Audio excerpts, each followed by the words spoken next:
People expect surveyors to find strange things in the ground: pipes, old foundations, maybe a rusted tractor buried beneath the soil. But no one expects an elevator. And yet, there it was. In the middle of a forgotten field, I found brushed steel doors standing 8 feet tall, humming softly as if alive. The sky was gray, the grass wet from yesterday's rain, and this machine rose from the earth like it had been planted. No tracks, no wiring, no sign it had ever been installed. Just there. I circled it slowly, boots squelching in the mud, searching for answers that refused to exist. The air felt heavier near it, charged with a low vibration I could feel in my ribs. The control panel at its side glowed faintly, a single green arrow pointing down, waiting. Logic told me to leave, file it in my report, pretend I had never seen it. But every step I took away, my chest tightened, pulling me back. It didn't feel like curiosity. It felt like compulsion. When I pressed the button, the doors opened with a hiss. Inside was a car too clean to belong here. No dust, no scratches, just mirrored steel and a faint metallic scent. The panel showed one choice, B1 through B7. Only the first button was lit. I stood there, breath shallow, staring at that pale glow, and in the silence I understood something simple and terrifying. This elevator only went down. I've spent most of my career in places no one notices. Empty fields, abandoned lots, forgotten stretches of land waiting to be turned into something more profitable. People picture surveyors standing proudly on mountaintops, equipment aimed toward the horizon, capturing the beauty of the earth. The truth is far duller. Most days it's just me, my truck, and miles of grass that don't deserve attention. That morning was no different. I parked at the edge of a lifeless town where the air smelled faintly of rust and damp soil. The field was wide and flat, its boundaries marked only by sagging hedgerows, half drowned in plastic bags, the kind of place that had been waiting decades to be scraped clean and built over. Routine is all I knew. I carried my kit through the wet grass, a GNSS receiver, a ground-penetrating radar, a total station. Expensive tools I treated better than my own health. I followed process like scripture: measure, log, double-check. It was the only way to stay sane in the silence. Hours passed without anything remarkable. The hum of distant traffic never reached here. Only the wind brushed across the field, rattling the metal scraps buried in the weeds. My compass jittered once or twice. My receiver flickered as if struggling to hold a satellite lock. But I'd seen that before, near landfills or iron-rich soil. Nothing worth losing sleep over. Still, the noise nagged me. I don't like unresolved data, loose threads that don't tie back to reason. I made another pass across the perimeter, boots heavy with rainwater, scribbling notes that would mean nothing to anyone but me. That's when I noticed it. Something tall breaking the monotony of grass. At first I thought it might be a utility cabinet or a forgotten rig. My chest tightened as I walked closer. The structure was sleek, metallic, and completely wrong. It wasn't there an hour ago. No council paperwork had mentioned it, no record of underground utilities. The last map showed farmland long since parceled and abandoned. And yet now, rooted firmly into the soil without disturbing a single inch around it, was an elevator. 8 feet of brushed steel, gleaming as if it had never seen weather, standing proud where nothing man-made should be. I walked a slow circle around it, waiting to catch sight of scaffolding, a generator, even a footprint. There was nothing. My tracks were the only marks in the mud. The control panel glowed with its steady green light. It didn't belong to any company I knew, no logos, no graffiti, no sign of age, just a quiet hum, the sound of power flowing somewhere beneath. I flipped through my paperwork again, as if repetition might conjure a reason. There was none. Every instinct screamed that I should leave it, call it in, let someone else unravel this. But standing there, soaked boots in the grass, I felt the air press tighter against my chest, like the field itself was holding its breath. And the elevator waited. Curiosity is a dangerous thing in my line of work. It keeps you from filing clean reports. It makes you chase after questions no one asked you to answer. But curiosity wasn't what pulled me closer to the elevator. It was something heavier, like gravity, pressing me forward step by step until my hand hovered over the glowing button. I pressed it. The doors slid open without hesitation, smooth and silent, as though the car had been waiting for me all along.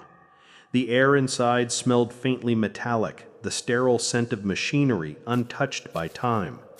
The walls reflected my pale outline, distorted just enough to make me question if it was really me staring back.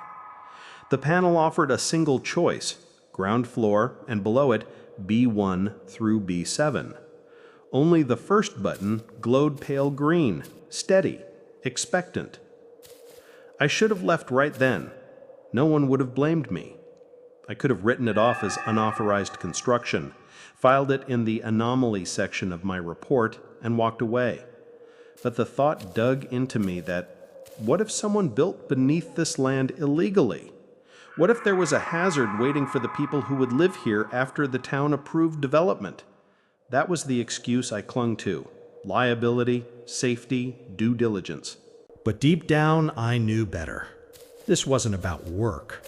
This was about the impossible. I stepped inside. The floor vibrated faintly beneath my boots, cables straining somewhere below, and the doors sealed with a sound like finality. My finger trembled as I pressed B1. The car lurched downward, sinking into the earth. My ears popped. The hum of machinery swallowed the silence. Seconds stretched, each one slower than the last. When the doors opened, I expected concrete, utility corridors, maybe an abandoned storage room. Instead, I found myself staring into the dim flicker of fluorescent light, sagging cubicle walls, and peeling linoleum tiles.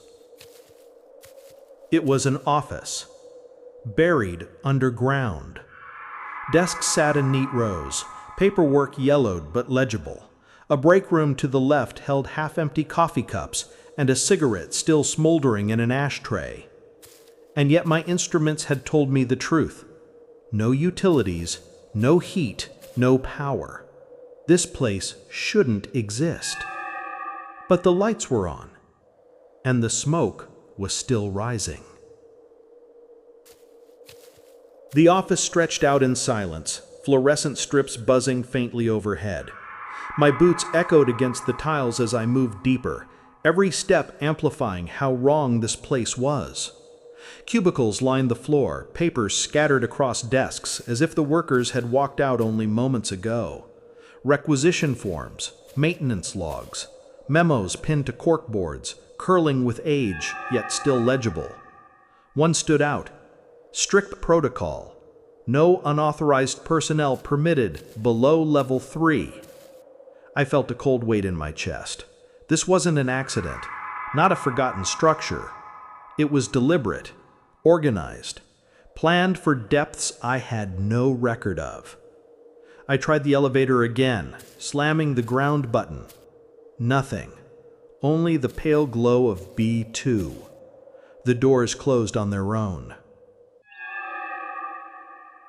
Floor B2. When they opened, I thought I'd stepped into someone's home. Wallpaper from the 1990s peeled at the edges. A lamp hummed weakly in the corner. The smell of burnt toast lingered in the air. Family portraits lined the mantel. Ordinary at first glance, but the longer I stared, the less ordinary they became. The smiles were stretched wrong, the eyes a fraction off center, the happiness hollow. I flipped from one frame to the next, each more twisted than the last, until my stomach churned with nausea. Beyond the windows, no neighborhood, no sky. Just bare concrete pressing tight against the glass, as if the house had been buried alive. Every hallway looped back on itself. I walked until my legs trembled, only to end up in the same living room again. The same lamp, the same portraits, the same frozen smell of burnt food. When I returned to where I had started, the elevator waited. Only B3 glowed now. Floor B3. The smell hit first, antiseptic and metal, faintly chemical. The walls were pale blue, peeling in strips. Gurneys stood abandoned in the hall, surgical trays lined with scalpels and bone saws, untouched, as though waiting for a doctor who would never return. Through swinging doors I found the operating theater. A body lay beneath surgical lamps, covered to the neck. Its shape was wrong, limbs too thin in some places, swollen in others. I tried not to look, but my eyes were drawn to the clipboard at its side. The dates didn't make sense. Some listed injuries that hadn't happened yet. Others described procedures while still alive. One word repeated: dissection. The curtain at the far end rippled. Something tall shifted behind it. The lamps flickered out, one by one, plunging half the room into darkness. Footsteps echoed, soft, wet, coming from more than one direction. I backed away fast, slamming my palm against the elevator button. The doors opened just in time. As I stumbled inside, I caught the faint breath heavy and close before the doors sealed shut. Only B4 glowed. Floor B4. The doors parted to reveal black water lapping at my boots, a shopping mall drowned in stagnant, oily liquid, storefronts stretched into shadow, neon signs buzzing faintly with names that blurred if I stared too long. Mannequins filled the corridors, some half submerged, some pressed against the glass, their blank faces aimed toward the surface. I moved carefully, trying not to disturb the water. One blinked. Another turned its head. The reflection staring back at me wasn't mine. It was watching, calm and patient beneath the water.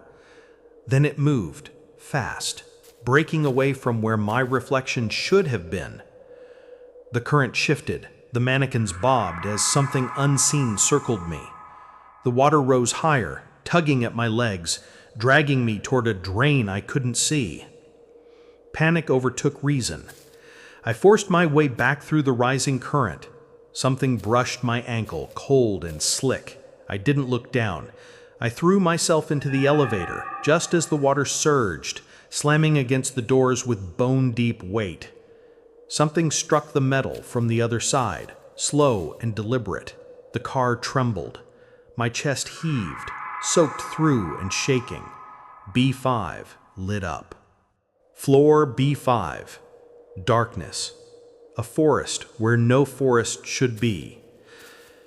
Cold air filled my lungs, damp with pine and rot. Trees stretched endlessly into black sky with no stars. Every step crunched across leaves that had no right to be here. I knew this place, not exactly, but in the way you know a dream you've had too many times. I'd wandered this forest as a child, night after night, and nightmares I could never explain. Branches clawed at my arms. Shadows shifted just beyond my flashlight's reach. Something impossibly tall moved between the trees, always at the edge of sight, never fully visible. Then it rushed toward me. I ran blindly, branches tearing at my face, roots tripping my feet. For a split second, cold fingers brushed the back of my neck. I burst into a clearing. 2 steel elevator doors stood alone in the dirt, freestanding, with no shaft, no walls. They opened. I didn't hesitate. I ran inside. B6 glowed. The elevator sank deeper than ever before. My stomach knotted. I wasn't descending floors anymore. I was being pulled into something else. The doors opened onto concrete, scaffolding, and twisted rebar, an unfinished construction site stretching into darkness. Tools littered the ground, blueprints pinned to a drafting table. I read them in silence, heart clawing at my throat. Designs that shouldn't exist. Stairwells curving into themselves, rooms with no entrances or exits. One labeled simply, "Your Replacement." Another, "Observation Chamber, Stage 3." A single chair bolted in the center, surrounded by dozens of cameras. At the bottom of the stack, a pit sketched in rough black ink. Depth unknown. Bones spiraling outward in impossible geometry. The air felt heavier with every breath, pressing down like the weight of the earth itself. Movement scraped across the scaffolding above me. I didn't look up. I didn't need to. Something was there, waiting, crawling in silence. And still the elevator waited, its doors glowing faint behind me. Only B7 remained. The elevator groaned as it descended toward B7. Each second stretched longer than the last.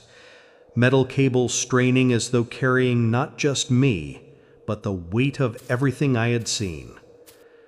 My chest tightened with a single realization. None of this was random.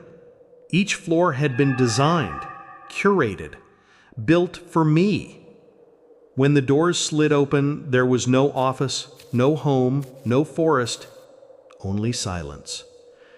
A cavern of concrete stretched outward, half-finished beams jutting from the ceiling like broken bones. Scaffolding collapsed in heaps. Pale work lamps glowed weakly in the corners, casting just enough light to reveal the impossible. Blueprints lay across a drafting table. I forced myself closer.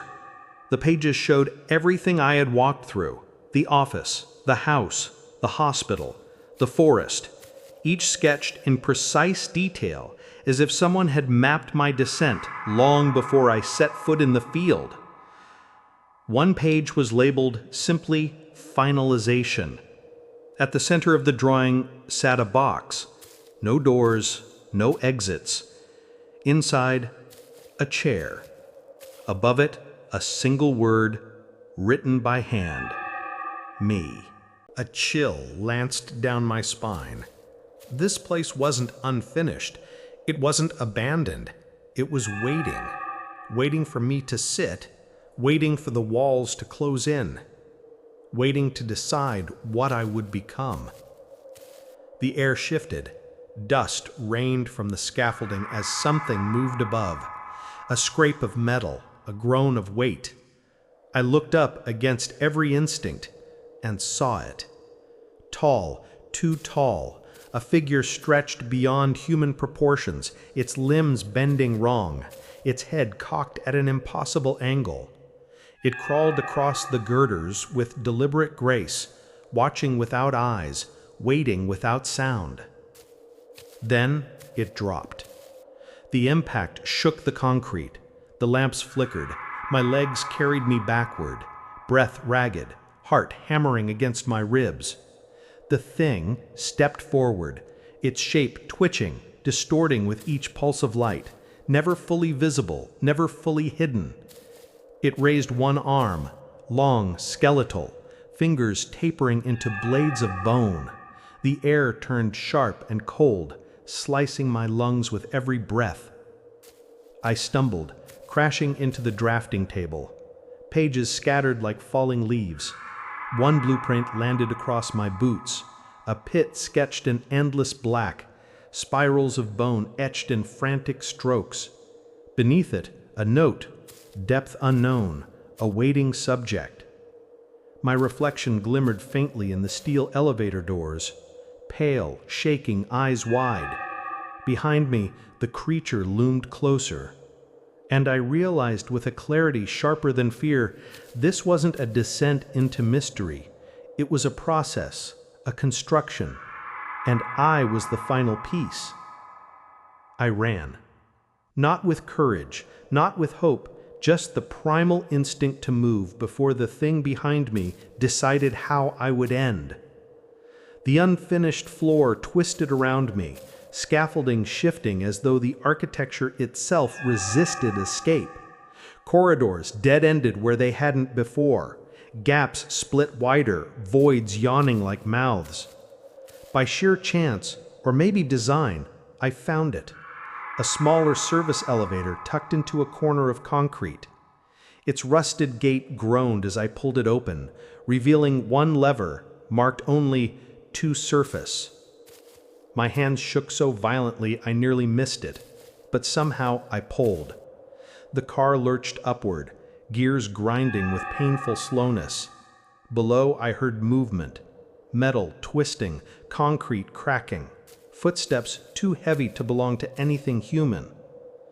The ascent felt endless. The walls groaned as though the thing was climbing after me, fingers dragging along the shaft. Then, mercifully, the gate rattled open. I stepped out into the field. No elevator, no scaffolding, no sign of what I had left below, just grass swaying under a gray sky, the wind brushing against my face as if nothing had happened. My equipment was gone. My clipboard was blank. The only evidence was the taste of metal in my mouth, and the burn still lingering on the back of my neck where something had touched me in the dark. I stood there for a long time, paralyzed by silence. For one impossible moment, I believed I had imagined it all. Then, faint and sharp across the empty field, I heard it again. Ding! That was weeks ago. I haven't set foot in a field since. I told myself I'd leave it behind, bury it the way the earth had buried everything else. But the memory doesn't fade. At night, I still hear the hum of machinery beneath the floorboards. I still dream of doors opening where no door should be. And sometimes, when the wind dies and the world falls quiet, I hear the faint echo of a bell rising from the ground. If you ever find yourself in an empty field and you see steel doors standing alone, turn away. Don't press the button. Don't listen for the sound. Because once you go down, you don't come back the same.